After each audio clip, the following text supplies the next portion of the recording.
Hey, this poetic ways. I'm so hyped and so stoked to share with you all my love for Apple and how I felt about the Apple event that took place few days back. First of all, I would like to let you all know what did not excite me much in this Apple event.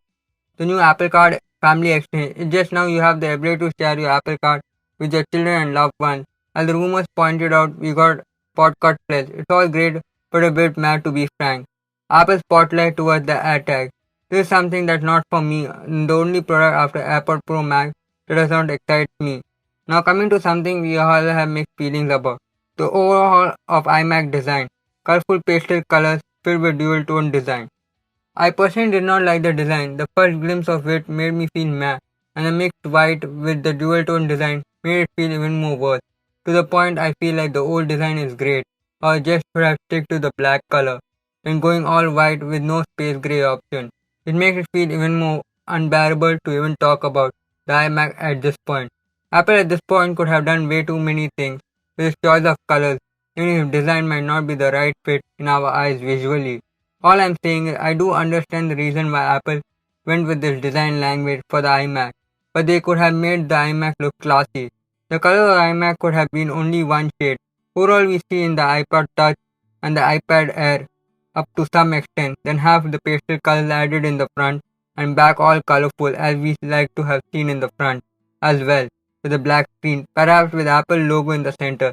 Lol, I did not even notice Apple did not have an Apple logo in the iMac. As for the ports and accessories on iMac, this is something I really liked what Apple has done this year. I feel like Apple hopping into this whole keyboard trend that's going on. Apple has given you the freedom to choose your preferred type of keyboard and your own way of choosing the iMac color you prefer. The colors match your style and personality. I really hope Apple sells these keyboards separately for those who want Touch ID in their keyboard. I might not like the iMac design much or the cost of it, but I do like the keyboard a lot. Here's what you get with the iMac. Now coming to something I personally have been waiting for a long time. The iPad Pro. Oh boy, I really like what Apple has done with the iPad Pro this year. Apple went all in and gave it the M1. I cannot wait for WWDC. I really hope we get to see Final Cut Pro and other Pro apps coming to the iPad Pro. I made a whole video talking about the Pro apps coming to the iPad Pro in this video. Do check it out. I'm not going to hype myself with WWDC, but I can hope for something exciting with iPad OS 15 or my wishful thinking Mac OS for iPad, at least a part of it.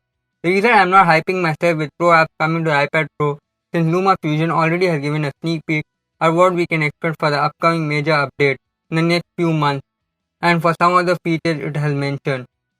Looks awesome to the point they are bringing improvement to the audio side as well multicam support. So I'm not sure what this feature does. Do let me know in the comments. I cannot wait for the Pro app to see the difference between the iPad Pro 11-inch and the 12.9-inch difference. And would it affect me personally, since I prefer the iPad Pro 11-inch. Thankfully, Apple has kept everything almost the same between the two iPad Pro sizes. Only the display is different. Rest both share the same features likewise. So I do have some concerns about the iPad Pro this time, since it has Apple M1. As the iPad Pro shares the same chip that we see in the Mac lineup, about that it almost feels the iPad Pro can be a hybrid of Mac OS and iPad OS. So Apple can easily limit some of its features, for that we need to wait for WWDC.